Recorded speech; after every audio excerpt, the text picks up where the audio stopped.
गुरु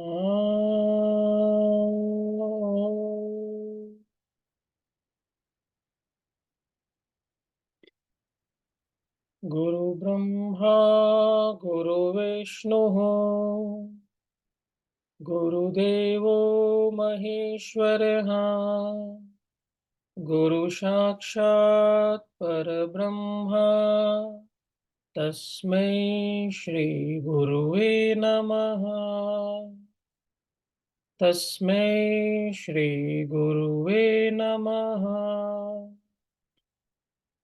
ॐ सहना भवतु सहनौ भुनक्तु सह वीर्यं करवावहै तेजस्विनावधीतमस्तु मा विद्विषावहै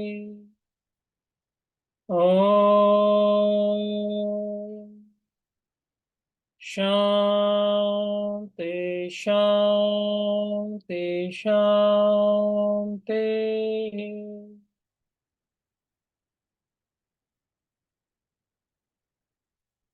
Thank you so much. So, all right, Srividya, I think you're going to start with the presentation. Yes. Thank you all. Good evening to everybody. And now,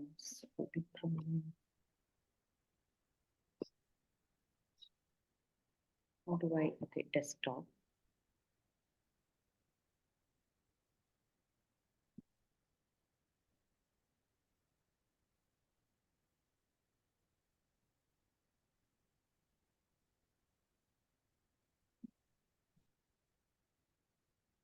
Yeah. Everybody can see? Yeah, yes. Okay, thank you. Yeah, so salutations to Adi Shankaracharya and Swami Paramatmananda. So the shloka that was given to me last week, unfortunately, I could not remember, and once I came back home, I was very embarrassed to join late. Apologies for that to all of you, and sorry for the inconvenience. So what I received from Vidhan was shloka 14.5, which talks about one of the koshas, which is Vijnanamaya. Yeah? So here it asks Vijnanamaya kaha buddhi gnanendriya panchakam militva yo bhavati sa Vijnanamaya koshaha. So here it says Vijnanamaya kaha, Vijnanamaya kaha means what is the intellectual sheath. So it says buddhi gnanendriya panchakam militva, okay, the intellect along with the 5 organs of perception, yo bhavati sa, together, everything together form the intellectual sheath.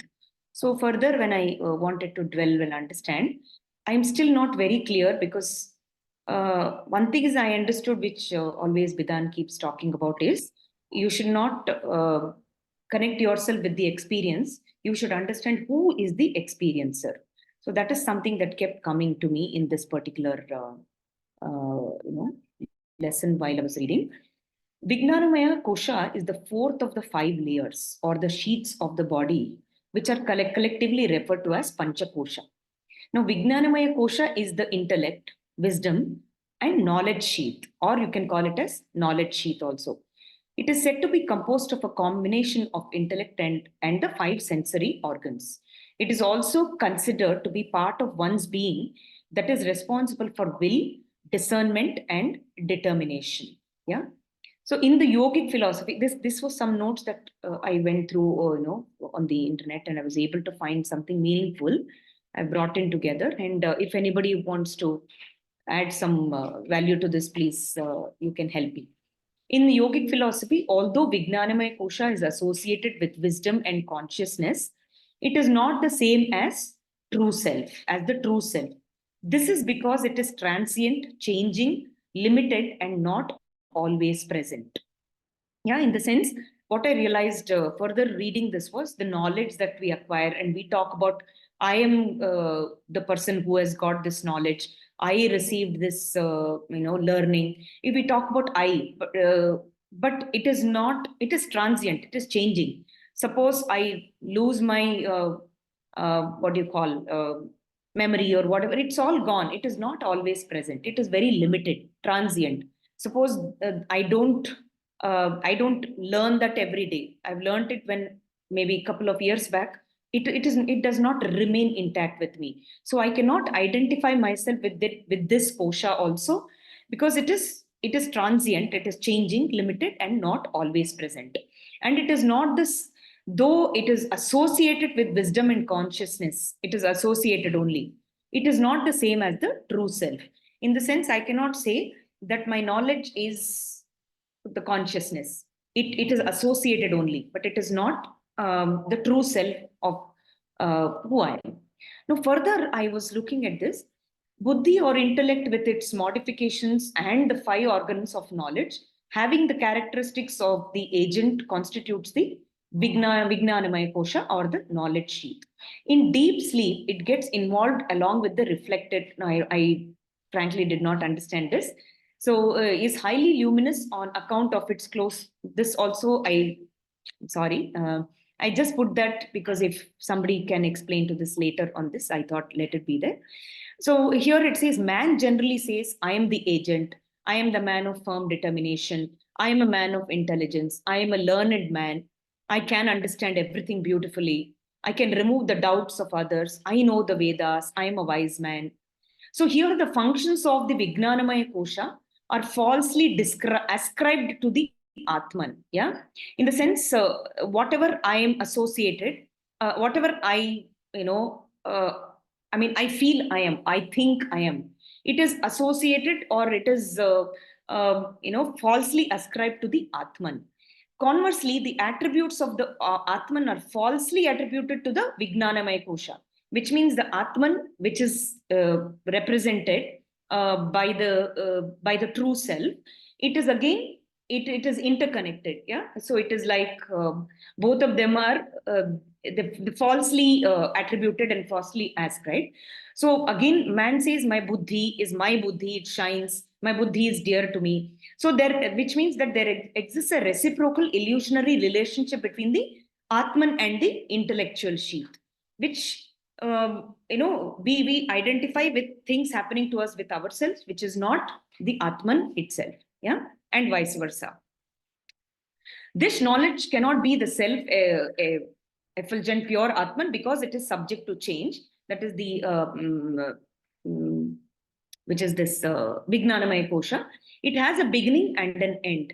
It is an all of this again. It is a limited thing. It is an object. It is not constantly present. It gets involved during deep sleep. An unreal thing cannot therefore be taken for the eternal. That is the real Atman. So once again, it says here, you are not the Vijnanamaya Kosha. So I cannot identify myself with any of the koshas. So they're all present for different work that is required for for the Atman to be existent on this earth, but they are not the Atman themselves. So this sheath is also not ours. It belongs to the subtle body. You are the knower of this sheath, and as such are entirely distinct from it. So I'm still kind of understanding this deeper because what it says here is this really caught my eye. It is responsible for the will, discernment, and determination. So sometimes I feel that I lack this, and I would like to know more about this and understand more about how this determination or this will or discernment can happen with this, with the understanding of Vijnanamaya Kosha. Yeah, that's it from my side. Thank you.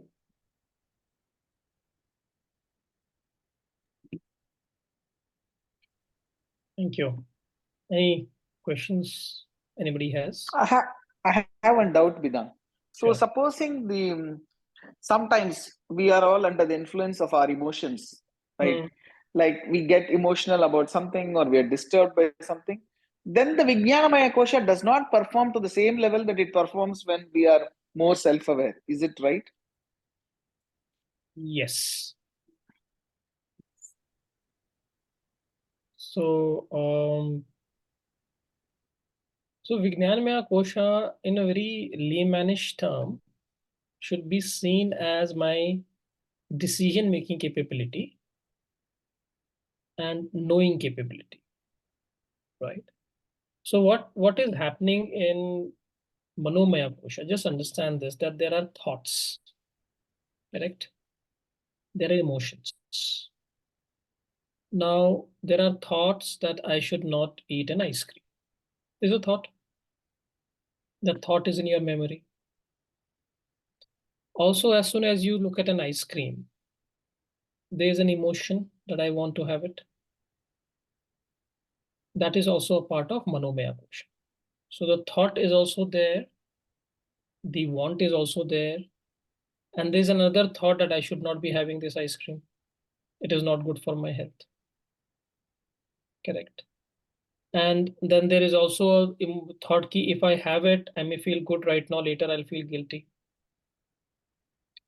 So there's a lot of interaction which is happening between your thoughts and your emotions. So this thoughts and emotion is basically a part of your Manomaya Kosha.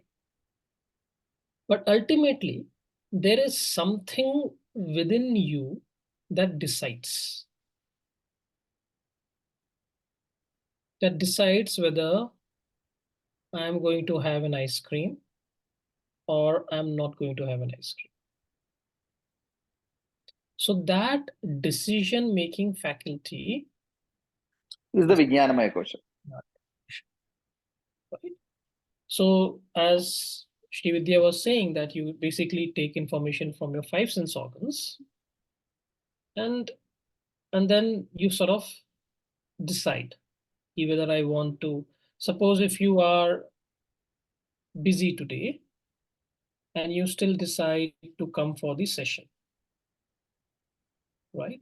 So only when your decision is taken will your energy system will make your body come to this place. But before the decision gets taken, there's a lot of information going in. Shall I come? Should I come? I have other things. I have to cook. I need to return a call. Can I watch the recording later? So there's a whole lot of process which is going in your head. You feel like being a part of the session because you like it. At the same time, you feel, okay, there are other important priorities that needs to be taken care of. So there is emotions, there are thoughts, there are beliefs. There is entire commotion that is happening in your head. But finally, there is a decision which gets taken. And that decision, when it gets taken, you say that, okay, I have decided. So there's also an identification with the decision that you have taken. When you say, I have decided, that means you are getting identified with your Vijnanamaya Kosha. That I and have decided becomes one single thing. So you said, I have decided. Is it okay? That is one part of Vijnanamaya Kosha. Second part of Vijnanamaya Kosha is basically the understanding. Suppose you say this is an apple. Now, this is an apple are basically words, but there is some kind of an understanding that you have, which is much more subtler than these words. There is an understanding of what is apple. There is some sort of understanding that what is apple. Say this is some sort of a knowing that happens. Say for example, you know that you don't know French. You know that you know English. That knowing part is also part of Vijnanamaya Kosha. So it is a little bit more subtler than your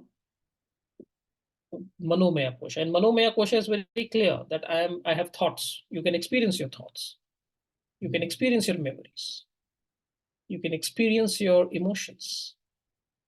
Correct? You do experience all of them. Very clearly and visibly you can experience all of it.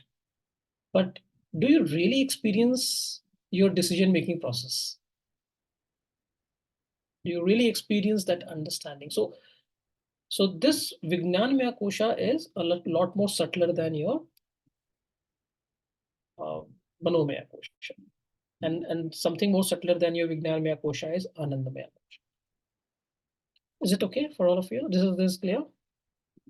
Right. So now. Vidhan, Yes. I have a question. Sure. Okay. So when we are speaking about thoughts, we mainly put it under the category of Manomaya Kosha. Hmm. But when we go further and further, we also understand the concept that I or whatever I'm thinking of, ego, is also only a thought, Yes. right? Yes. So in every aspect, wherever you see thought comes into play, apart from Annamaya Kosha Hmm. and Pranamaya Kosha. Hmm. So why is that we think that thoughts are not a part of Vijnanamaya Kosha? Because even decision making is a thought, is it not, in a way? So let's practically break it, no? Uma? Let's take an example that there is a thought that you want to shout at someone. Hmm. There's a feeling that you want to shout at someone. Hmm. There's another thought, I shouldn't be shouting at someone. I should sort of try and do it amicably. So aren't you experiencing those thoughts? Hmm. Right? But Yeah. somewhere you decide to do something. Suppose you decide to remain calm and then respond. Hmm. Or suppose you decide to basically go out and give it back to that person because you think that's the only language the person understands. Whatever may be the Hmm. case. So there is a Hmm. decision that gets taken care of. The decision happens. Hmm. So the decision making faculty, the one which decides Hmm. which thought or the emotion will be expressed, that decision making faculty lies in Vijnanamaya Kosha. So what you're saying is, Vijnanamaya Kosha is the decision maker, but Yes. the expression of Vijnanamaya Kosha happens through Manomaya Kosha. Bingo. So Manomaya Okay. Kosha is the food to Vijnanamaya Kosha. Okay. It is both the food and the output. Yes. So the output could be both through Manomaya, Pranamaya, and Annamaya. Okay. So when you decide something, Hmm. then your emotions, your energy, Hmm. and your body is aligned. Hmm. When you decide to express harshly, you will Hmm. express anger, you will feel a certain level of energy, and your body will express a certain. Hmm. Okay. So So compared to the 4 sheets, this is the subtlest of them all to experience or between to the four really of them, understand. yeah, Yeah. between the four of them, but the subtlest is Anandamaya Kosha, Yeah. right? Yeah. Got that, Vedant. Thank you.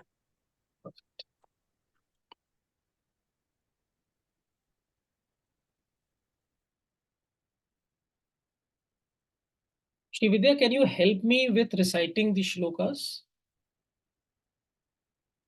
Sure. Perfect. Thank you. Can you just read this for me? Etat kosha panchakam. Okay. Eta Kosha Panchakam. Yeah. Basically, the shloka. Okay, now I have just to tell you that next two shlokas you have to bear with me because I'll have to take the coming two shlokas right now. They could not make it for the presentation today. Okay, so what it means is ki this is basically a summary. They're saying this is what Panchakosha is all about. So what is Panchakosha all about? So we have seen, and this all has been prepared by Uma. Unfortunately, we all know what, I mean, she is going through certain grieving right now. So therefore, I'm taking on her behalf. And she has done all the presentations. She's put everything together to be sent across and told. So now we have seen that there are 5 koshas that we are experiencing. Is it clear to all of you? You experience your body. Clear? Behind the body, you experience your energy system. Sometimes you feel hot, sometimes you feel cold, sometimes you feel energetic, sometimes you feel lethargy. Sometimes you feel that your digestive system is working fine. Sometimes you feel your respiratory system is not working fine. So there are a lot of systems that you all experience. That is a part of your pranamaya kosha. Now, behind the pranamaya kosha, what else you experience? You experience your mind. That's what we spoke about right now. That you experience your emotions, you experience your thoughts, you experience the chaos between the emotions and thoughts, between two thoughts, between two emotions. And behind the Manomaya Kosha, there lies a Vijnanmaya Kosha. And we spoke about Vijnanmaya Kosha right now. Vijnanmaya Kosha is the one that decides. All right. So what action I want to take, what food I want to make, where I want to go, whether I want to do this, whether I want to do that. That decision-making faculty is your Vijnanmaya Kosha. Now, these all four koshas you can actually experience, but there's something also called Anandamaya Kosha, and that is what last we discussed whole of last session. Anandamaya Kosha is also loosely translated as a bliss sheath. Why it is referred to as bliss sheath is because if you touch this aspect of yourself, which is the Anandamaya Kosha, you experience bliss, you experience happiness, you experience extremely pleasant emotions, right? Now, why Anandamaya Kosha? So Ananda, and if you look at my basic nature is of Sat Chit Ananda, and why it is called Anandamaya Kosha? Because ultimately my nature, my basic inherent nature is of happiness, and that gets reflected on Anandamaya Kosha. So when do you experience this Anandamaya Kosha? You experience this either in the deep sleep, because in Anandamaya Kosha, you experience certain amount of happiness and bliss, but you don't remember it when you get up because there is no memory functioning, right? Because memory is a part of Manomaya Kosha, or even that's where the memory resides. So what happens is that during deep sleep, all the four sheaths are not working, or there is working at a very minimal level. So body and pranamaya kosha is working, but at a very, very suboptimal level, just to keep the system alive. But otherwise, the manomaya kosha and vijnanmaya kosha almost is not working. There is not even experience of me at that point of time. So Anandamaya Kosha, one way to experience is in deep sleep, but you are not conscious enough. However, in deep meditation, you can also experience Anandamaya Kosha when you kind of completely settle down your Manomaya and Vijnanmaya Kosha. And therefore, after meditation, you feel so rejuvenated. Why do you feel so nice? Why do you feel so happy? Why do you feel so content? Why do you feel so pleasant after a good meditation? Because you touch your Anandamaya Kosha. And So, what? so, Sure. so Anandamaya Kosha also can be experienced. So, as I told last week, I am a part of this satsang. So every satsang I go to and I sing or I play my veena, Yeah. it's a beautiful sense of, I don't know, it's so it can happen even when I'm awake, right? Of course. So when you are in meditation, also you are conscious, right? You're consciously awake at that point of time, Okay. Okay. right? Okay. So So we will be able to touch the Anandamaya Kosha even during that time. for very brief period we do touch it, Hmm, hmm. and that is the part of a whole lot of experience that we see. So we spoke about Annamaya Kosha, which is also known as Sthula Shariram. Sthula means gross body, something that can be seen by everyone, including my own self. And it is made up of 5 elements, which is earth, air, water, fire, and space. That's the 5 elements. They are called Panchabhutas. And then there is Pranamaya Kosha, Manomaya Kosha, and Vijnanmaya Kosha. These are the 3 koshas that we saw, right? They are called, also known as Sukshma Sharira.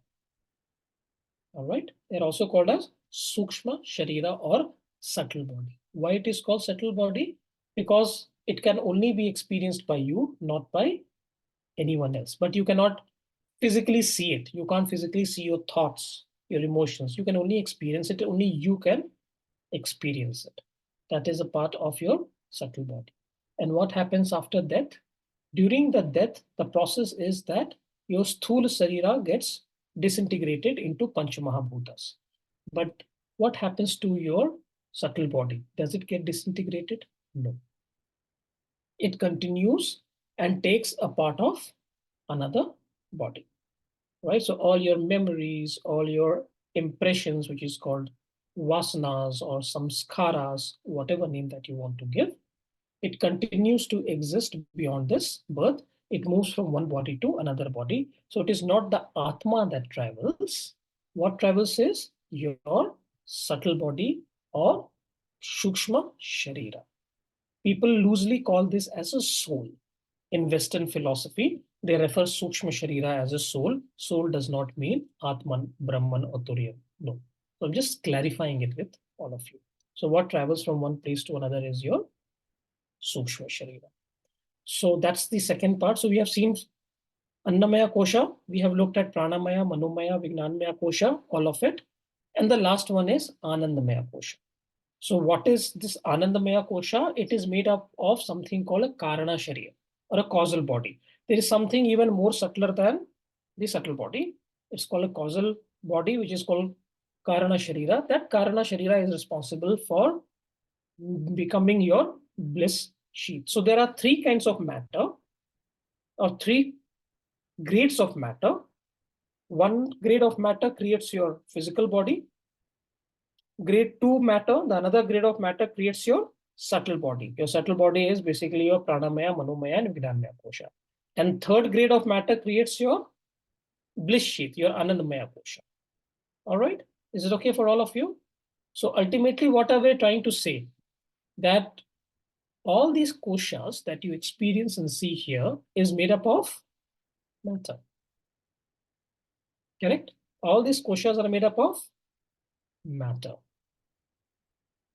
What does it mean? Even a phone is made up of matter. The watch is made up of water. Everything around is made up of matter. And are you a matter or you are the experiencer of the matter? Right? So this is clear so far, so good. Any questions on this? Have we understood 5 sheets now clearly that we experience these 5 sheets?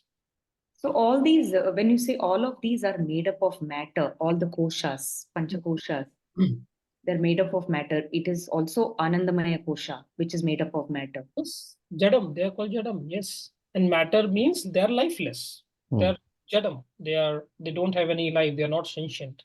They are all made up of matter. Mm-hmm. Various grades of matter. Okay. Matter or energy, whatever name. In our scriptures, the word they use is Jadam. Okay. Is it okay? Yeah. Everyone is with me? Okay, Yep. fine.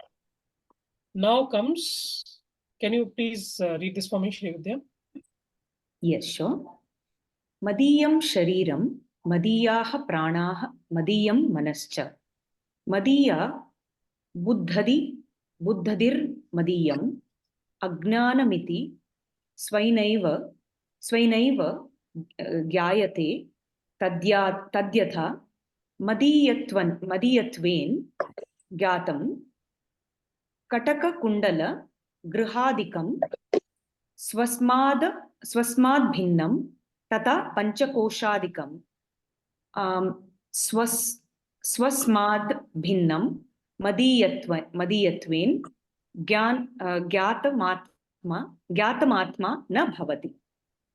Thank you I so think in much. English I can read it more fluently, probably, no? All right, no, it's fine. Thank you so much. Yeah. So what is this shloka trying to tell us? I'm just going to break it, right? This is a very important shloka in itself. So madhyam shariram, it means my body. Madhya prana, my pranas. Prana means, we all understand what is prana. Prana means my energy system, digestive, excretory, reproductive. So many energy systems that's working on this. Madhyam mana means my mind. What is my mind? Emotions, thoughts, beliefs, so many things that comes into picture, right? Cha, madhiya buddhihi, my intellect. That my ability to know that I understand English, I understand French, I have taken the decision. That is your. Then madhyam ajnanam, my ignorance. What is ignorance? It's talking about Anandamaya Kosha. In the deep sleep, are you aware of the presence of yourself? The answer is no. You don't say that I am sleeping. You say I have slept. At that point of time, there is not even a sensation where you say I. Even the I-ness is not there. So that is ignorance. Iti means thus, swena, by oneself alone understood. So by so what it is saying here is, if you look at this word, Madi, known as mind, which means you are saying my body, my energy system, my knowledge, my emotions, my beliefs, my thoughts, my memory, which means it belongs to you. It is not you.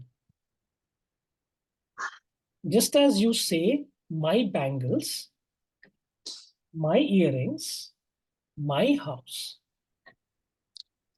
You don't say I the car or I the house. You say my house, my car, my earrings. Similarly, this is my body, my thoughts, my memories, my sheets. It is not me. These are the objects of experiences.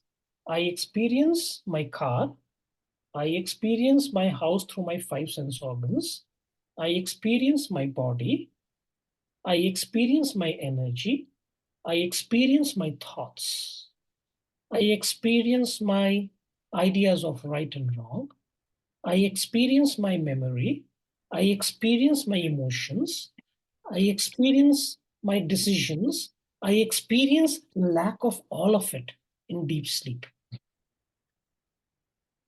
Right? So I am the one who is the experiencer, not my experiences.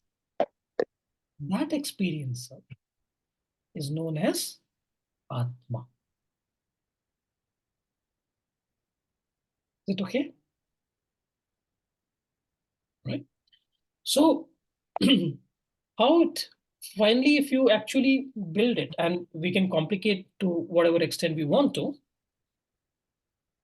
but it's a very simple thing here,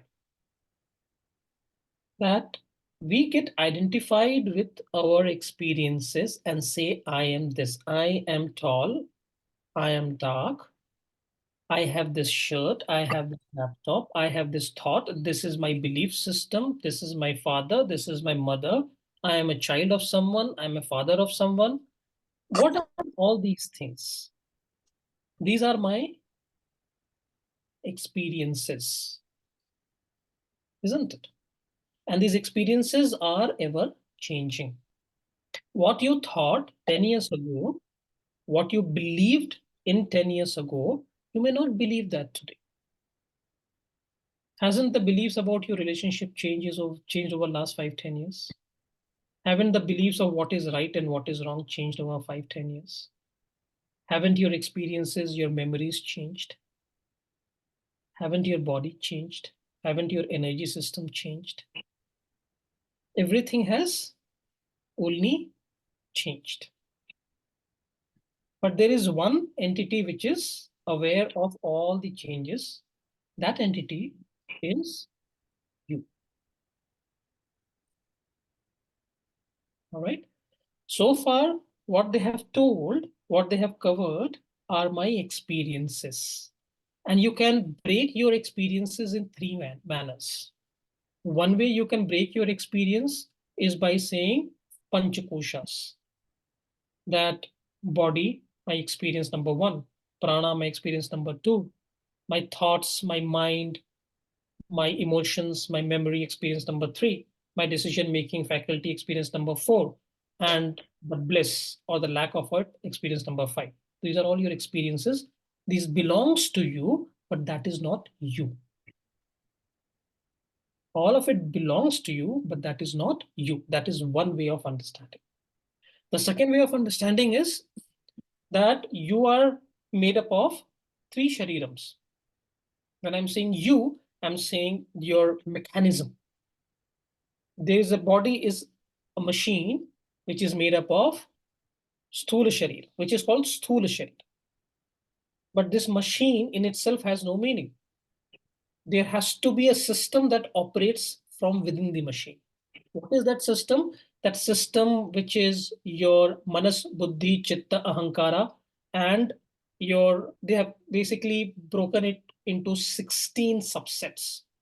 5 organs of perception, 5 organs of action, 5 organs of pranic system, plus manas, buddhi, chitta, ahankara. All of them put together, there are 16 systems. Sorry, 19 systems. My apologies. There are 19 systems that works through the sthula sharira.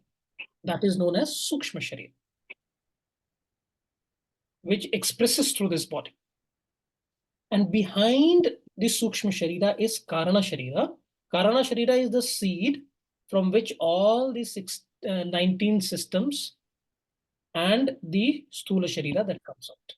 It is the seed from where everything comes out. So these 3 things, whether it's sthula sharira, sukshma sharira, and karana sharira, is a giant machine that you're experiencing. It belongs to you. It is not you. Sthula sharira belongs to you. Sukshma sharira belongs to you. And karana sharira belongs to you, but it is not you. I have a question, Vida. Yeah. Can I ask? Yeah, please. At times, let us say, I have a question that is constantly being asked by my mind and it'll keep repeating that question. But during meditation or after meditation, at the end of a meditation, I get an answer to it. So is it me who is answering my mind? I mean, me as an Atman answering my mind, or me as the causal body that is answering the mind, or how does this work? Can I answer? Yeah, please go ahead. Yeah. Okay. That is where actually we were talking about Manomaya Kosha. He is a seat of memory, rationality, experience of pain and pleasure, all these things. And Manomaya Kosha is actually a feeder. I can say it's like a feeder to the Vijnanamaya Kosha.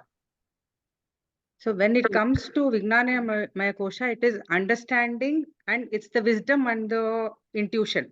Rather, it is, to use the right words, it's discrimination and non-attachment, Viveka and Vairagya. So from the seat of Viveka is where your discrimination is coming. More than decision making, it is discrimination. So in your meditation, it is the Vijnanamaya Kosha. In fact, it's the other way around also. Through the meditation is where the Vijnanamaya Kosha gets activated highly. So you mean to say from the Karana Sharira, when I am experiencing blissfulness, I come down to the Sukshma Sharira where the Vijnanamaya Kosha and the Manomaya Kosha. No, in Karana Sharira, Anandamaya Kosha, your mind and senses do not exist at all. Okay. Your mind and cease to exist. Those two cease to exist. There are no questions. Yeah.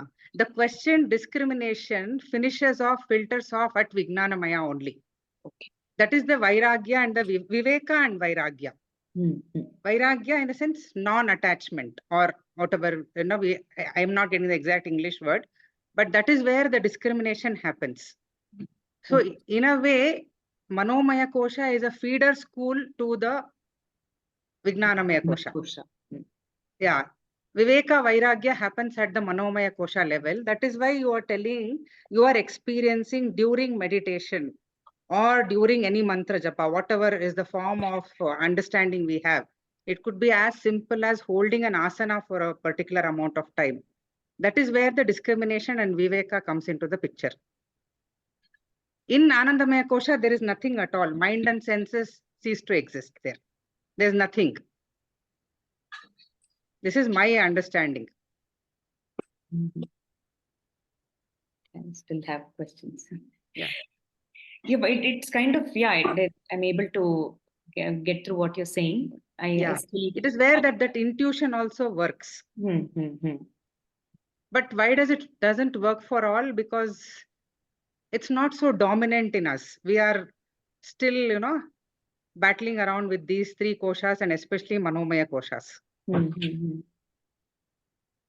See, the Annamaya kosha and the Pranamaya kosha, we are not, we are aware, but we aren't aware. Annamaya kosha is what you eat, and the Pranamaya kosha is anyway working like, without your thing. It is, see, the physical manifestation of the life-giving force is breath.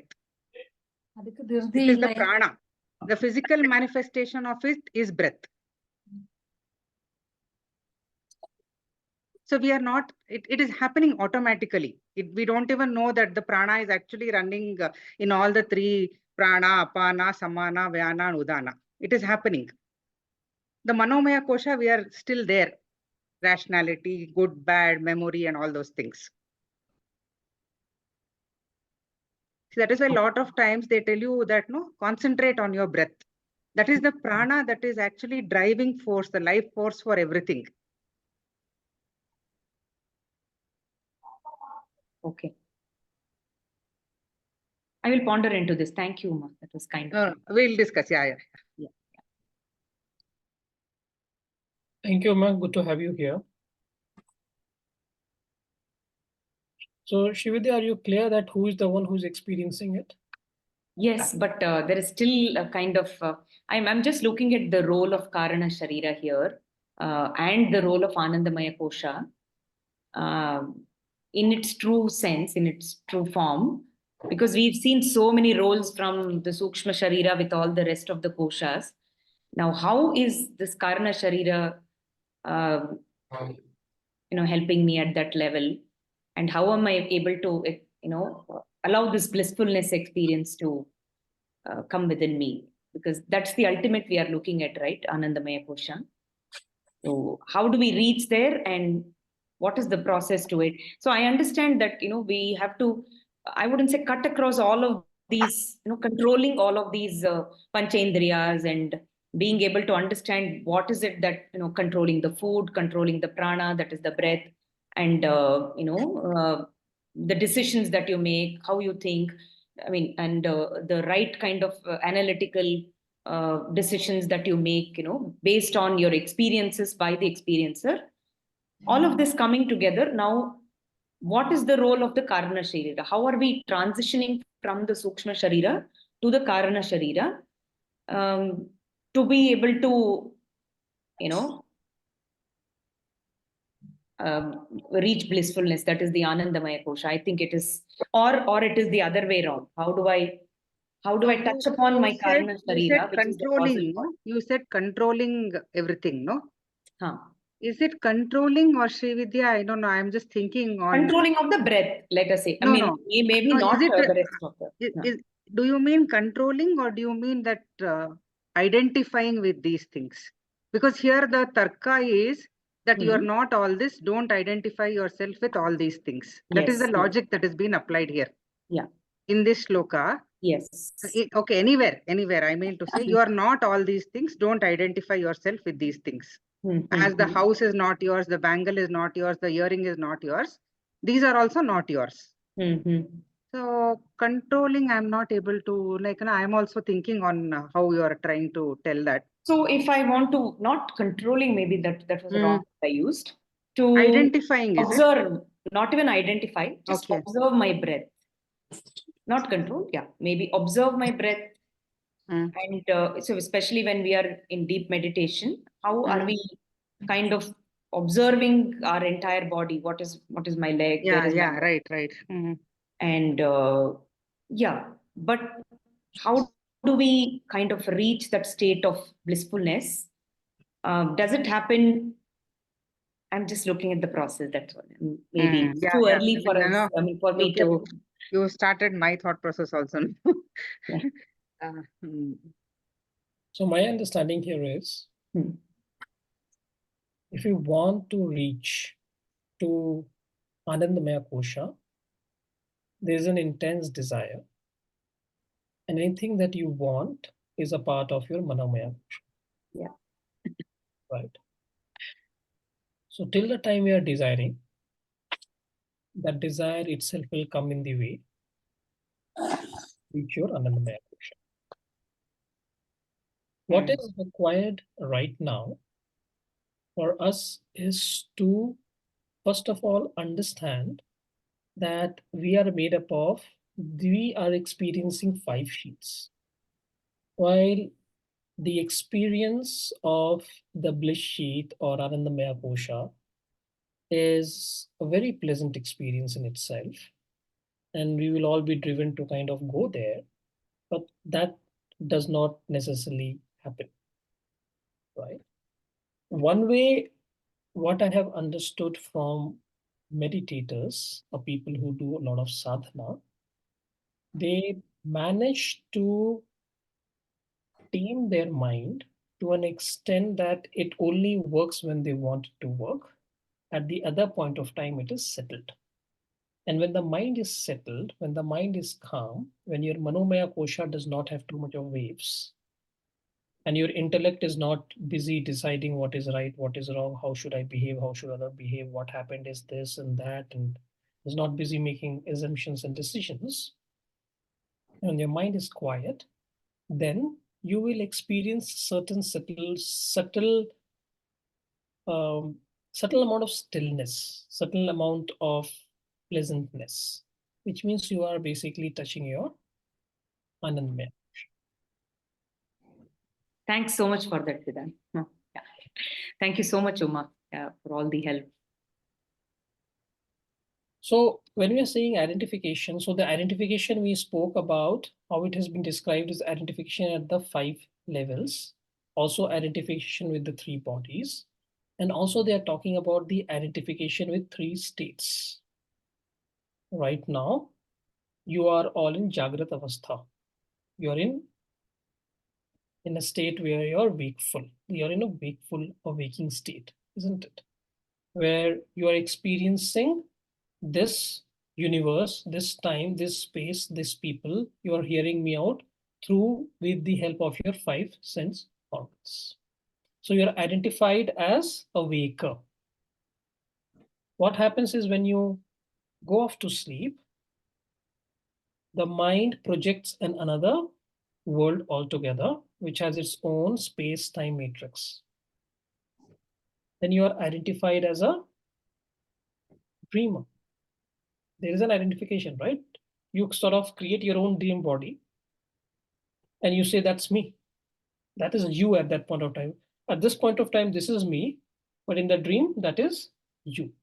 And in the deep sleep, while there is no specific identification because the I-ness itself is not there, but there is an experience of lack of anything,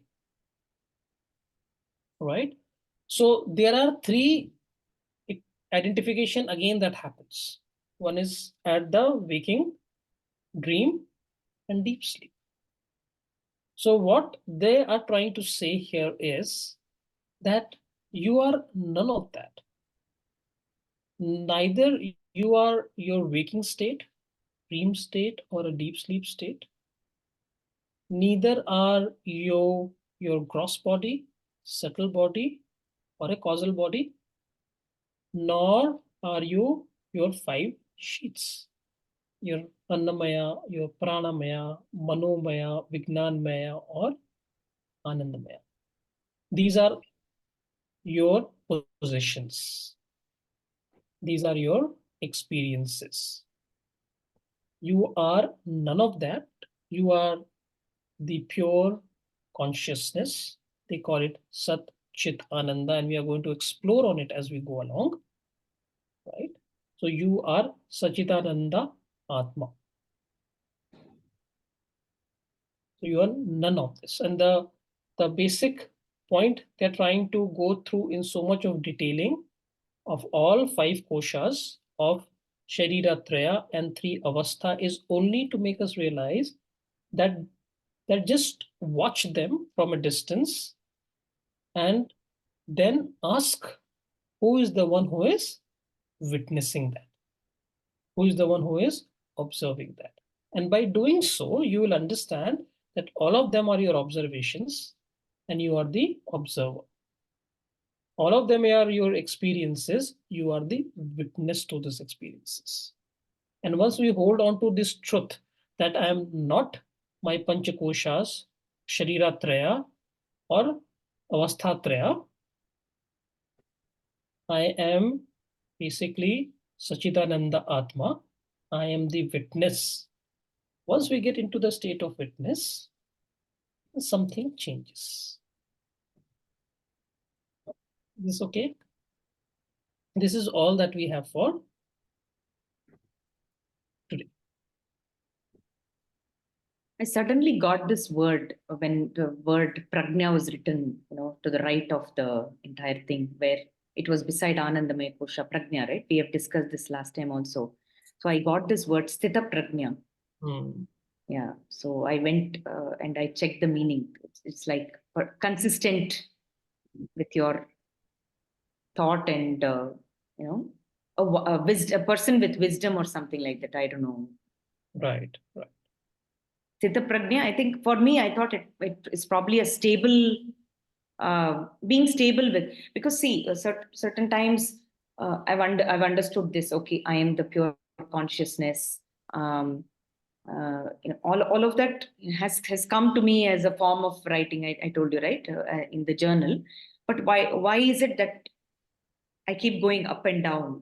I still relate myself with my emotions, with my decisions I have made in my life, with the experiences I've gone through. So is this normal for me as a pure consciousness to go back and forth? Okay. Because this word came to me suddenly, sthita prajna. So is it somewhere related to that? Sthita prajna is a word which Krishna uses in Bhagavad Gita, basically trying to say that people who have understood who they truly are, they understand them as Atman, not as a body-mind complex. They are called Sthita Prajna. They remain poised, they remain calm, they remain anchored in any of the situation that one goes through.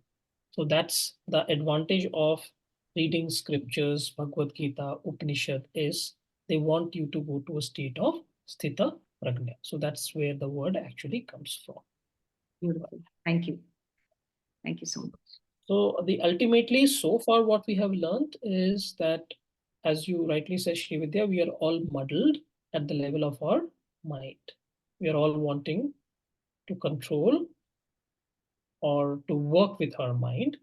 The point which they are trying to say, and it's absolutely fine. You do whatever action you want to do. Just remember that you are not your body, you are not your mind, you are something beyond that, and you're working with it. By knowing that you are Atma and not the body and mind, and once we realize this, there'll be a tremendous amount of safety or assurance that you will experience. And that assurance that you're not your body, you're not your mind, will help us to manage and work with the body and mind in a very calm manner. That is how things will progress as we go in. Does it make sense? Bidan, Sure. Bidan, Yeah, Manju. so Sthita Prajna, is that an aspect of the body and mind, or is that an aspect of the Atman? Okay. Now, someone who is, it's a nomenclature used for someone who is sthira, who is at poise, who is very well anchored in its true self. Steady. Sorry? Steady. Steady. Yeah. Someone who is steady, who is anchored in its true self, which is Atman, that personality is called as Sthira Prajna or Sthita Prajna. That's just a nomenclature.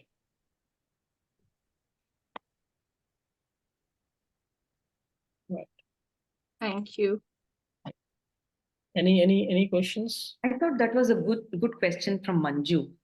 our Atman is always steady, right? I mean, or how is that? It's always steady. The Atman knows, I mean, because it's pure consciousness. There is nothing that it needs to dwell about or talk about being stable, or it's always prajna, it is consciousness. Right. So I think it will then refer to the person, the individual, with the body and mind as Sthita Prajna. I'm just.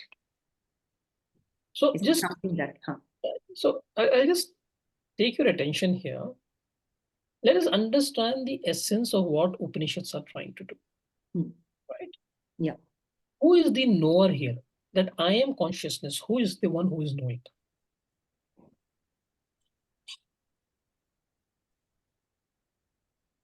It is your mind that is knowing.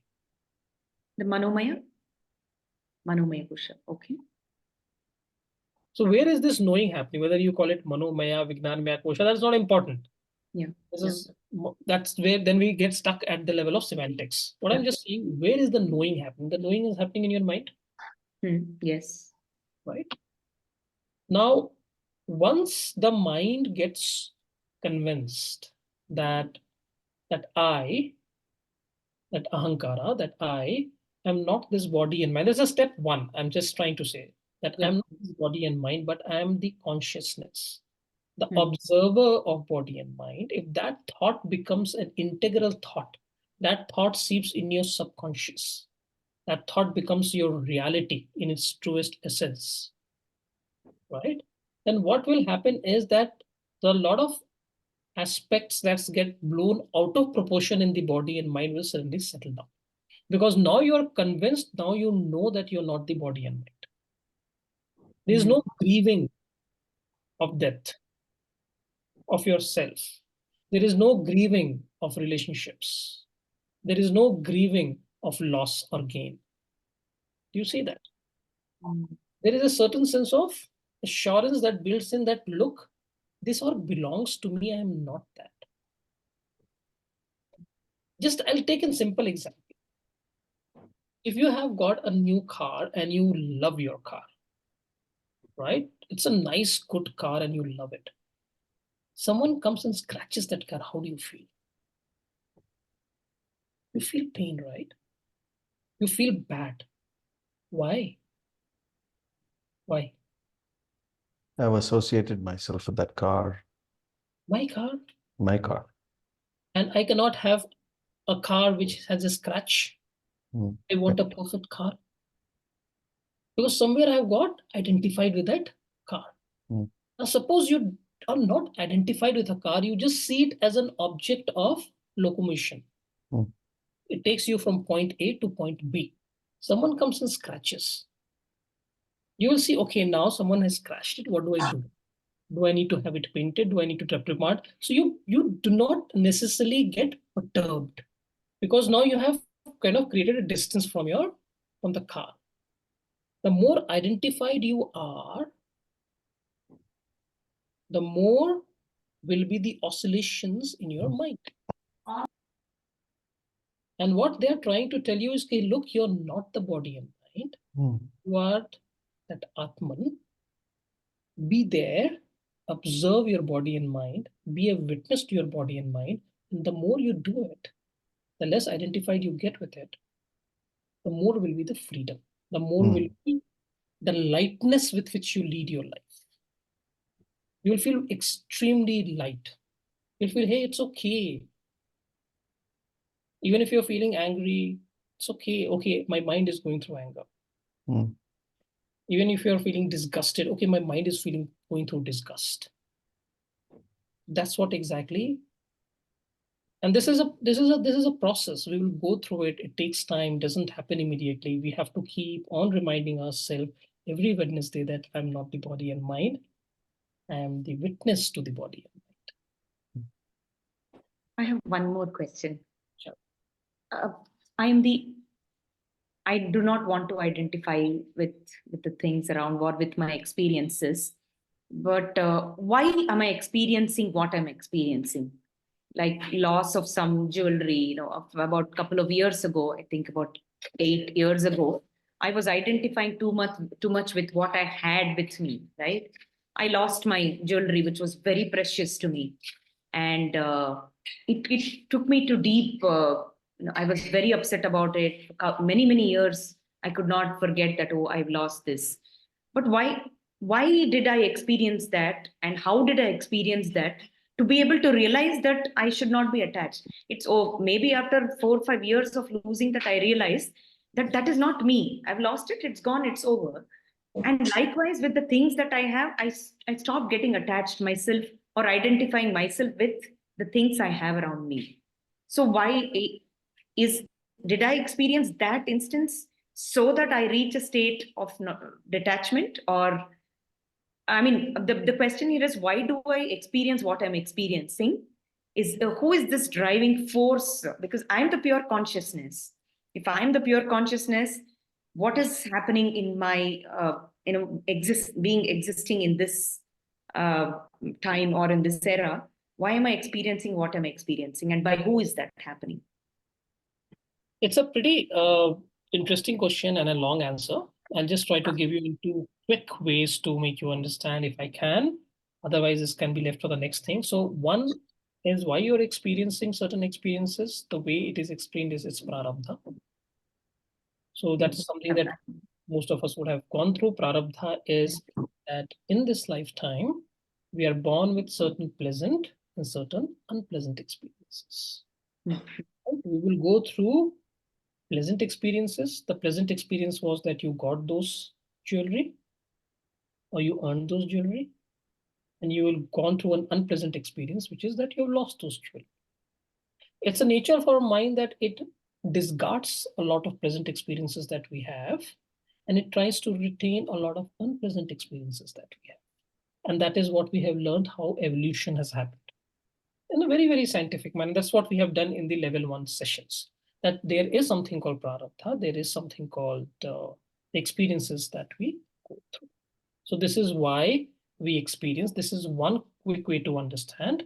The another logic which has been given at a level higher than this. This is one level. This is a base level understanding that I am going through certain challenges because of my experience. The second level understanding is that I am going through this problem because of something called avidya. For example, you are in your dream. In your dream, you basically lose your jewelry. You will also experience pain in your dream, won't you? But actually, have you lost your jewelry? You haven't. You are just sleeping. What makes you feel that you have lost your jewelry is avidya, that you do not know your real essential self. Since you are got into this illusionary world, thinking this as a real world because of something called avidya, you are going through pain. That's the second level of understanding. So we'll go one by one, step by step, trying to understand how everything has been done. Is it okay for now? Absolutely fine. Yeah. Thanks for helping me recollect. Sometimes, yeah. Thank you. All right. So shall we go and do our prayers now? Uma, would you want to recite the prayer? Okay.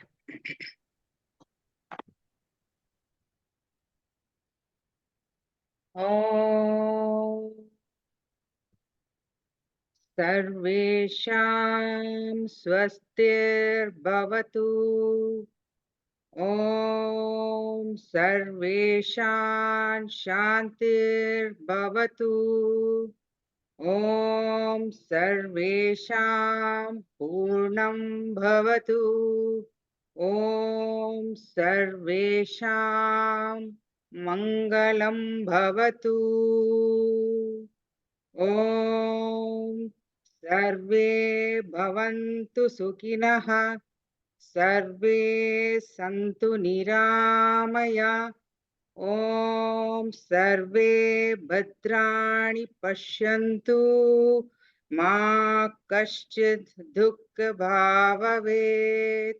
Om Shanti Shanti Shanti. Thank you. Thank you so much, Uma, and we really appreciate you showing up in today's session in spite of the challenges you would be going at your personal front. That's the tribute I can pay to my mother, actually. We are there I with was so happy to hear your voice. It was so Yes. soothing and so much of solace. God bless you, Uma. I was sitting and talking to her about Panchakoshas only to not to realize that I would have experienced it after 10 hours that she's not there. I was talking to her about how the prana leads all the 5 koshas. Wow. Anyway, I mean, at least I know that I was there next to her. I don't know what. And in fact, Vidhan, I related to her that, this is the tarka that is used in Taittiriya Upanishad and all that. I told her all that. And she was very interested to understand how the Panchakoshas are there and all that. That's it. But one thing is that she had a very graceful death. That's all. Right, Uma. That's nice, and we are there for you. And Thank you so much. Yeah. Thank you. Thank you, everyone. Take care, Uma. Thank you, Manju. Thank you, everyone. Thank you all. Thank you so much.